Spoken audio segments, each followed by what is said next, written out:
আসসালামু আলাইকুম ভাই। প্রবাসী ভাইরা আশা করি ভালো আছেন।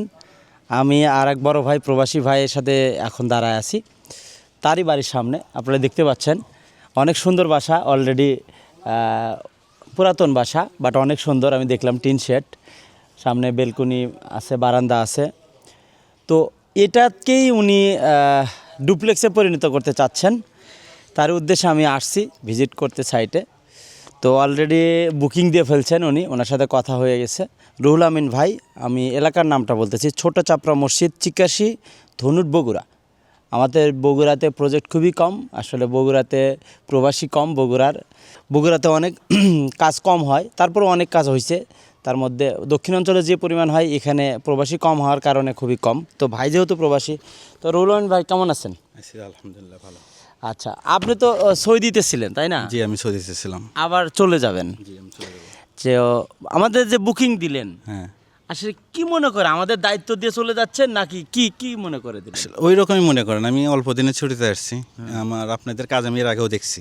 কয়েকটা কাজ দেখার পরে আমার ইচ্ছা হলো যে আপনাদের দ্বারা আমার বাড়ি ডুপ্লেক্সটা আমি করি। এই জন্যই আপনাদের কাছে বুকিং দেওয়া। ইনশাল্লাহ অল্প দিনেই, অল্প সময়ের মধ্যে আমি কাজ ধরবো ইনশাল্লাহ। যেহেতু সৌদি আছেন আপনি, ওই অঞ্চলে তো ব্লকের কাজ প্রচুর হয়। তো আমাদের দেশীয় ভাই যারা দেশে থাকে, বিদেশে যায় না, তারা একটু সন্দেহ পোষণ করে। এটা আপনিও জানেন যে ব্লক নিয়ে তাদের একটু নেগেটিভ চিন্তাভাবনা আছে।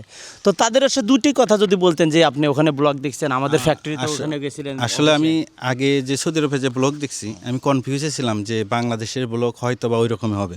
আসলে সৌদি আরবে যে ব্লগগুলো দেখি আমি কাজ করতে, আপনাদের ব্লগ ভিজিট করার পরে অনেকটাই ডিফারেন্স। ওটার একটার ওজন এখানে আধাটার ওজনও বেশি হবে, এরকম আর কি। মানে ওখানে দুই ব্লক, এখানে এক ব্লক এরকম লাগতেছিল, মানে এতটা হেভি। আর ওখানকার ব্লকের বাড়ি দেখার পরে, আপনাদের ব্লক দেখার পরে, তো আমি আসলে ইটের বাড়ি আপনাকে ব্লকের বাড়ি করার জন্য সিদ্ধান্ত নিচ্ছি, এই জন্যে যে অনেকটা ইটের সাথে অনেকটা মজবুত আপনাদের ব্লক। পাথরের তৈরি, অনেক মজবুত।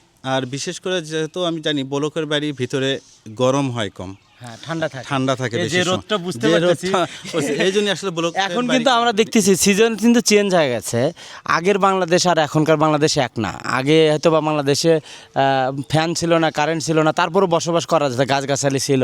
কিন্তু এখন দেখা যাচ্ছে টেম্পারেচার এমন বেড়ে যাচ্ছে, মরুভূমির মতো হয়ে যাচ্ছে।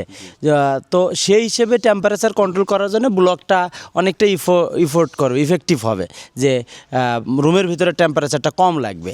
তো ধন্যবাদ রুহুল আমিন ভাই, আপনি ব্লকের বাড়িতে আপনি আসার জন্যে, এবং পরিবেশ, অবশ্যই এটা পরিবেশ বান্ধব ব্লক।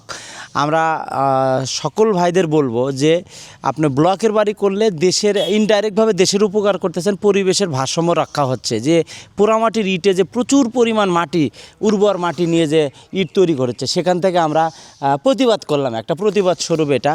সো রুহুল আমিনকে ভাইকে ধন্যবাদ এইটিকে দায়িত্ব দেওয়ার জন্য। ইনশাল্লাহ আমরা যথাসময়ে কাজ শুরু করব, এবং দর্শক ভাইদের বলবো আপনারা আমাদের চ্যানেলে থাকবেন। ইনশাল্লাহ ওই ভাইয়ের বাড়িও আমরা ভিডিও আকারে, প্রত্যেকটা পর্ব আকারে আমরা A to Z ইনশাল্লাহ দেখানোর চেষ্টা করব। আসসালামু আলাইকুম, আমি ইঞ্জিনিয়ার আহমেদ সিরাজ ছিলাম।